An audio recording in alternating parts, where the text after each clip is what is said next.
Kilang minyak Tuban, satu lagi bukti kecerdasan Jokowi untuk Indonesia, ditulis oleh Tantra di siwar.com. Sebelum kita lanjut, jangan lupa subscribe dan nyalakan loncengnya agar Anda menjadi yang pertama mendapatkan informasi dari jurnal terupdate. Rabu, 18 Mei 2016, Presiden Jokowi menghadiri KTT ASEAN Rusia di Sochi, Rusia. Selama 3 hari di Rusia, Jokowi yang didampingi beberapa menteri bertemu dengan banyak tokoh penting di Rusia, mulai dari tokoh-tokoh di pemerintahan Rusia sampai para pebisnis dari perusahaan multinasional di Rusia. Hari pertama, Jokowi diterima Presiden Putin di Istana Musim Panas, Bocharov, Rusia. Jokowi adalah orang kedua dari Presiden Republik Indonesia yang dijamu di istana tersebut setelah Presiden Soekarno. Hal ini juga sebagai sinyal bahwa Rusia menghormati Jokowi sebagai seorang pemimpin yang mempunyai integritas tinggi terhadap bangsa dan negaranya. Di samping tentu saja perasaan bangga Rusia terhadap sapaan dan penghormatan Jokowi terlebih dahulu kepada negara Rusia. Di hari kedua Jokowi bertemu dengan beberapa pebisnis Rusia. Banyak kesempatan yang dicapai dalam kunjungan selama 3 hari tersebut, baik kerjasama dengan pemerintah Rusia maupun kerjasama antar perusahaan Rusia dengan perusahaan BUMN Indonesia. Salah satu yang dicapai dalam beberapa hari kemudian terjadi penandatanganan nota kesepahaman atau MOU di Jakarta adalah pembangunan kilang minyak di Tuban, Jawa Timur antara raksasa migas Rusia Rosneft dengan Pertamina. Dari tahun 2016 tersebut persiapan dan rencana eksploitasi potensi kandungan minyak di Tuban sepi dari pemberitaan. Sampai pada akhirnya masyarakat dan media kaget dengan viralnya penduduk 3 desa di Tuban yang ramai-ramai memborong mobil baru karena telah menerima ganti untung atas pembebasan lahan milik mereka oleh PT Pertamina Rosneft. Harga tanah yang telah disepakati sebesar 675.000 per meter ternyata memunculkan jumlah uang fantastis yang diterima para pemilik lahan. Tercatat bahwa rata-rata pemilik lahan mendapatkan 8 miliar rupiah dengan transaksi tertinggi diterima salah satu warga sebesar 26 miliar rupiah karena memiliki lahan yang luas.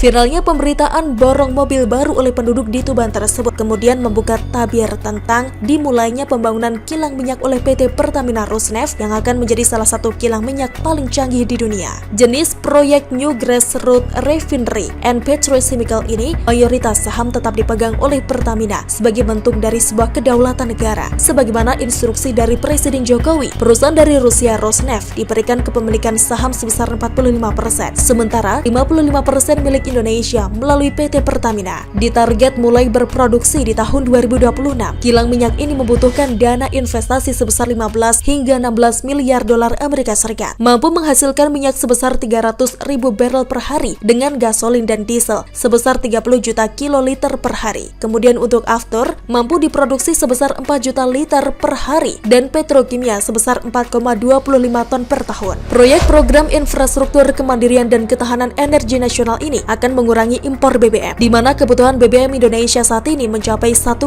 juta barrel per hari. Sementara kapasitas dalam negeri saat ini hanya mampu memenuhi 700 sampai 800 barrel per hari. Setelah kilang di Tuban berproduksi, kebutuhan impor BBM Indonesia akan berkurang secara signifikan. BBM yang dihasilkan di kilang Tuban direncanakan memiliki standar terbaik yaitu Euro 5. Sementara penyerapan tenaga kerja saat pengerjaan konstruksi membutuhkan 20.000 orang dan 2.500 tenaga kerja saat kilang sudah mulai beroperasi. Realisasi pembangunan kilang minyak di Tuban ini mengingatkan kita kepada teguran Jokowi kepada para pembantunya terkait tidak segera terrealisasinya kilang minyak yang sudah diinisiasi dan dimonitori oleh Presiden di Rusia tahun 2016 silam. Presiden Jokowi mengaku sudah cukup lama menunggu penyelesaian kilang tersebut. Saat kunjungan di Kecamatan Weru, Kabupaten Tuban pada 21 Desember 2019 lalu, Jokowi mengatakan bahwa potensi kilang di Tuban merupakan salah satu kilang terbesar yang dipunyai Indonesia. Lebih lanjut, Presiden mengatakan jika kilang di Tuban sudah berproduksi, Indonesia dapat menghemat devisa sebesar 56 triliun rupiah per tahun. Ini kalau bisa nanti produksinya sudah maksimal bisa menghemat devisa 4,9 miliar dolar Amerika Serikat. Gede sekali,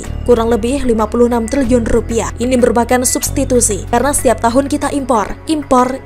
Padahal kita bisa buat sendiri tapi tidak kita lakukan. Sehingga kita harapkan kalau ini benar-benar bisa berproduksi maksimal, maka namanya current account deficit, neraca kita akan menjadi jauh lebih baik. Ini salah satu kuncinya ada di sini. Artinya apa? Ini adalah menyelesaikan masalah adalah menyelesaikan persoalan, menyelesaikan problem dari agenda besar negara ini yang sudah puluhan tahun enggak rampung-rampung, ungkap Jokowi. Dari kutipan pernyataan Jokowi di atas terbukti Jokowi adalah orang yang piawai dan ahli dalam manajerial kepemimpinan dengan mampu secara substantif menguraikan dan menjelaskan secara detail apa dan bagaimana cara menyelesaikan persoalan bangsa. Kalau SBY dan Susi Pujiastuti mendapatkan gelar Dr. Honoris Causa, lantas gelar kehormatan apa yang pantas dianugerahkan kepada Presiden Joko Widodo?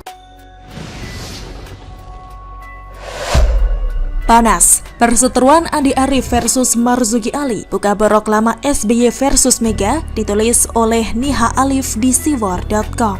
Sebelum kita lanjut, jangan lupa subscribe dan nyalakan loncengnya agar Anda menjadi yang pertama mendapatkan informasi dari jurnal terupdate. Demokrat hari ini tidak hanya tergerus perolehan suaranya di luar, tapi juga semakin keropos di dalam. Buntut pengakuan AHY soal rencana kudeta, para kader dan senior partai saling cakar-cakaran. Ini semakin membenarkan pernyataan Muldoko kalau dirinya tidak bermaksud merebut partai, melainkan justru diminta menjadi figur baru menggantikan SBY. Dari cuitan Andi Arief dan Marzuki Ali di media sosial, semakin membenarkan adanya strategi kotor dari mantan ketua partai sekaligus orang nomor 1 negeri ini. Sebelumnya ada saling balas cuitan di media sosial antara Andi Arief dan Marzuki Ali. Hari ini Sekjen PDIP Hasto Kristianto membuat rilis menanggapi statement hantu Pak Marzuki Ali. Kenapa hantu? Karena Marzuki mengarang bebas. Lebih mengejutkan saya, ternyata ada dendam PDIP terhadap SBY karena sebagai menantu Jenderal Sarwo Edi Wibowo. Dendam ideologis? Tulis @AndiArif_ melalui cuitan. Pak Andi, perjalanan saya dengan SBY bisa saya pertanggungjawabkan lahir batin. Bisa bermubahalah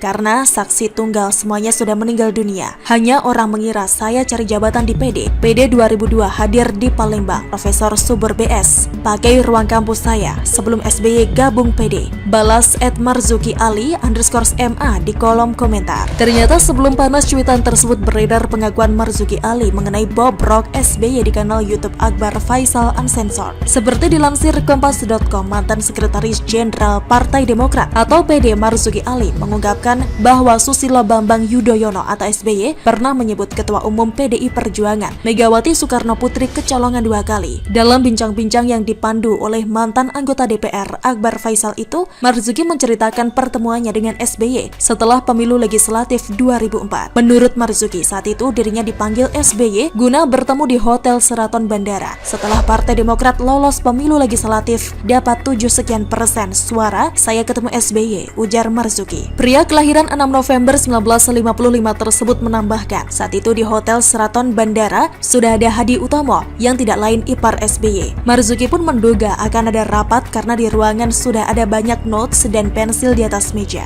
Namun, yang ada justru pertemuan 4 mata. Rupanya yang datang SBY sendiri. Saya pun kaget, tutur Marzuki. Syahdan, Marzuki menuturkan bahwa SBY dalam pertemuan itu mengutarakan niatnya maju di pemilihan presiden atau Pilpres 2004 dengan menggandeng Yusuf Kala atau JK. Disitulah SBY menyebut nama Ketua Umum PDI Perjuangan Megawati Soekarno Putri yang saat itu sebagai Presiden Republik Indonesia sekaligus calon petahana.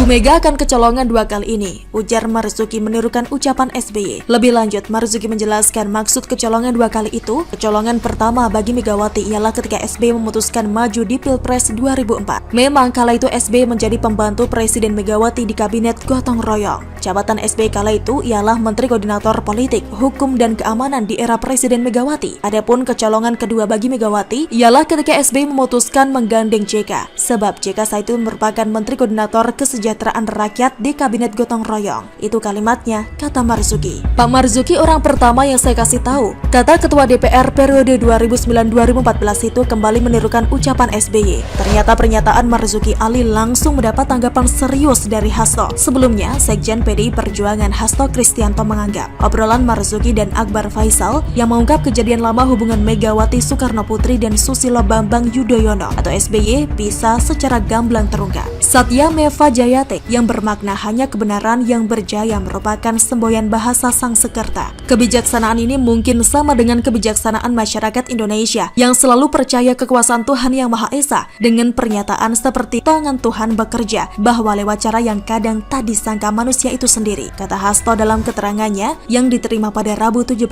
Februari 2021. Di sisi lain, Hasto juga menyatakan bahwa kala maju di Pilpres 2004, SBY kerap menampilkan diri seolah-olah dirinya tengah dizalimi. Dalam politik kami diajarkan moralitas politik, yaitu satunya kata dan perbuatan. Apa yang disampaikan oleh Marzuki Ali tersebut menjadi bukti bagaimana hukum moralitas sederhana dalam politik itu tidak terpenuhi dalam sosok Pak SBY. Terbukti bahwa sejak awal Pak SBY memang memiliki desain pencitraan tersendiri, termasuk istilah kecolongan 2 kali sebagai cermin moralitas tersebut. Jadi kini rakyat bisa menilai bahwa apa yang dulu dituduhkan oleh Pak SBY telah dizalimi oleh Bu Mega. Ternyata kebenaran sejarah membuktikan bahwa Pak SBY menzalimi dirinya sendiri demi politik pencitraan, kata dia. Sekjen PDIP kemudian menilai bahwa pernyataan Marzuki Ali akhirnya adalah bagian dari dialektika dari sejarah kebenaran itu. Dengan pernyataan Pak Marzuki itu, saya juga menjadi paham mengapa Blok Cepu yang merupakan wilayah kerja Pertamina pasca Pilpres 2004 lalu diberikan kepada Exxon Mobil. Nah, kalau terhadap hal ini,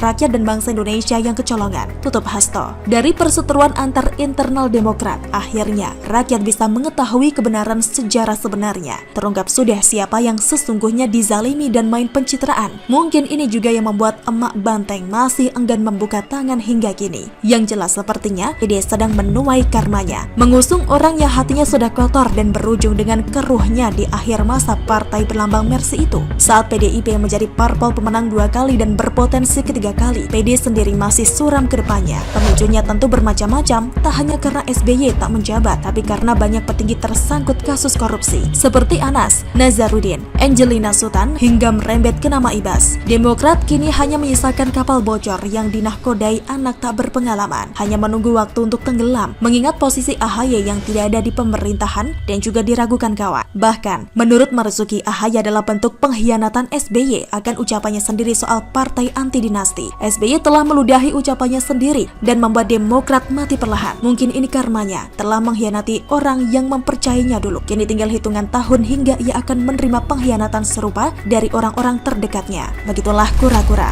Bagaimana menurut Anda? Silakan tulis komen Anda di kolom komentar. Jangan lupa untuk like, subscribe, dan share. Hargana pamit, sampai jumpa.